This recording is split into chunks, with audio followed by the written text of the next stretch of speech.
Dipisahkan oleh batas teritorial, berbeda kewarganegaraan, bendera, dan mata uang. Namun hubungan antara warga Papua dan warga Papua Nugini tetap hangat. Ikatan kekerabatan dan hubungan antar tetangga membuat warga di perbatasan Republik Indonesia dan Papua Nugini secara budaya tidak mengenal batas negara. Eratnya hubungan antara warga di perbatasan paling timur Indonesia ini terlihat jelas dalam interaksi warga di pasar perbatasan atau marketing point di Skou, distrik Muara Tami, Jayapura.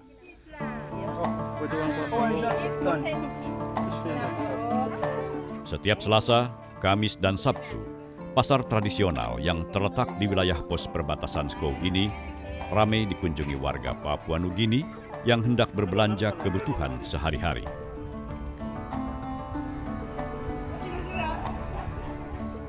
Keharmonisan hubungan warga di perbatasan ini juga dirasakan oleh Amelia Womsiwor. Bidan Amelia berhubungan akrab dengan sejumlah warga Papua Nugini yang kerap melintas masuk ke wilayah Indonesia. Hubungan yang dekat ini mulai terjalin ketika warga PNG jatuh sakit ketika mereka mengunjungi kerabatnya di Skou. Tanpa ragu, Amelia mengobati warga negara tetangga tersebut. Pelayanan kesehatan itu mencakup seluruhnya tanpa membedakan ras. Jadi pada saat mereka datang untuk mau dilayani, maka kami pun harus melayani mereka tanpa membedakan.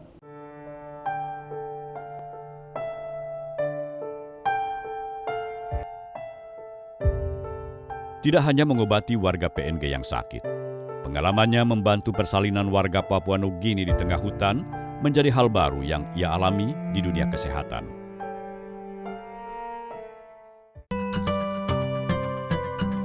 Secara resmi, jam kerja Puskesmas Skou mulai setiap pukul 7 pagi dan berakhir setiap pukul 2 siang. Namun di saat kebanyakan petugas lain sudah beristirahat, Amelia seringkali masih setia melakukan pelayanan kesehatan jika ada warga yang membutuhkan.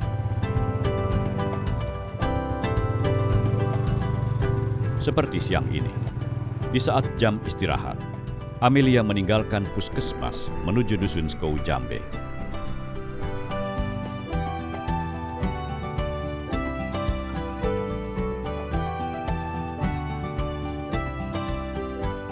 Dan jam 1 sampai jam 9 pagi, saya full untuk melayani di luar jam dinas. Jadi kalau sore ada pasien yang datang, saya harus layani. Atau juga saya harus berkunjung dari rumah ke rumah, seperti pasien yang tadi saya infus, saya harus kontrol ulang lagi cairannya. Kalau ada ibu yang melahirkan, ada keluarga atau ada pasien yang panggil, terpaksa saya harus pergi bantunya di rumah.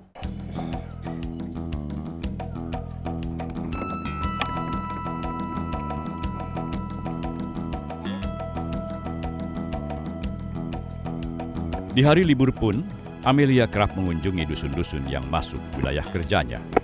Hari ini, Bidan Amelia mengunjungi daerah Moso.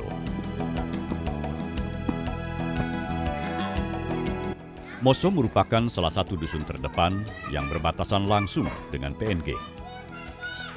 Sebagian besar warga di dusun ini masih tercatat sebagai warga Papua Nugini. Mereka menetap di sini karena wilayah Moso termasuk tanah adat mereka.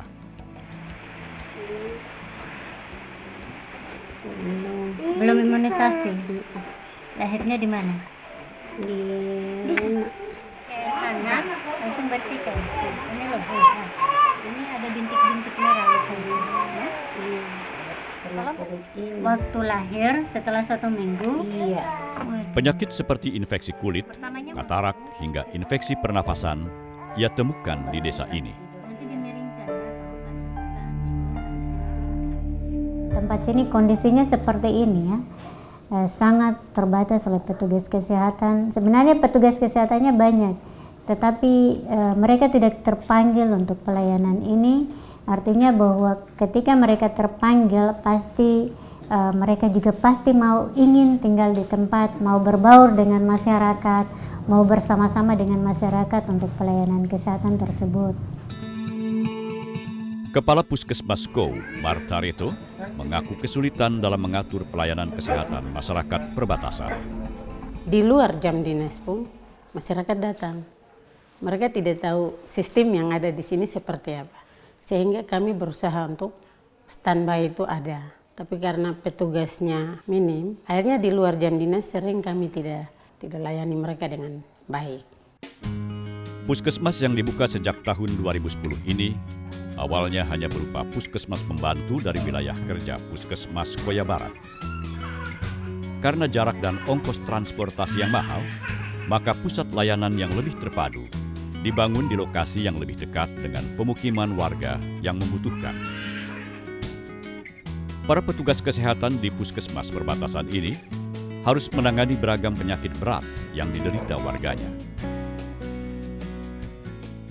Kami di sini ada punya laboratorium. Pemeriksaan malaria, kalau kedapatan pasien yang positif malaria, itu pengobatannya kami jadwalkan harus kunjungannya 3 kali. Dari pertama positif, pengobatannya, nanti balik lagi untuk yang kedua. Kalau masih lagi, balik lagi yang ketiga. Untuk kami tahu hasil negatifnya di mana. Tapi sering pemahaman masyarakat, 1 kali minum, kalau sudah sembuh, itu kunjungannya tidak balik lagi. Sehingga kami tidak bisa tahu yang bibit malaria itu masih ada atau tidak. Tak ubahnya masyarakat pedalaman, mereka yang hidup dekat perkotaan pun masih sulit mengubah perilaku. Terlebih bila harus melawan tradisi lama. Seperti kebiasaan warga mengunyah sirih pinang. Yang makan pinang dan meludah itu terjangkit dulu karena lewat angin atau lewat udara, sehingga yang lain pun tertular. Perilaku warga yang sulit diubah dan medan yang berat bahkan ekstrim membuat para petugas kesehatan yang bertugas di Papua harus bekerja ekstra keras. Bukan semata tuntutan tanggung jawab, namun pengabdian untuk kemanusiaan menjadi syarat utama dalam melakukan pelayanan kesehatan di pedalaman Papua. Waktu melepas mereka, saya sudah menghimbau mereka untuk menanamkan rasa simpati dan empati kepada mereka yang saudara-saudara kita secara manusiawi yang terpencah dan terisolir dan tidak mendapat pelayanan kesehatan dengan baik. Sehingga kebijakan insentif yang kami berikan itu adalah dalam rangka memotivasi. Itu tidak mempunyai arti apa-apa, kecuali kalau ini dipadukan.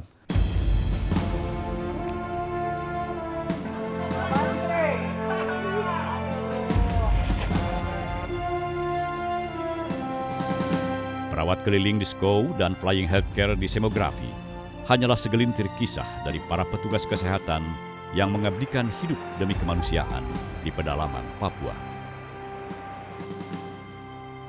Luasnya hamparan hutan, gunung dan bukit terjal, dengan segala kehidupan anak manusia di dalamnya, memiliki cerita dan harapan yang serupa.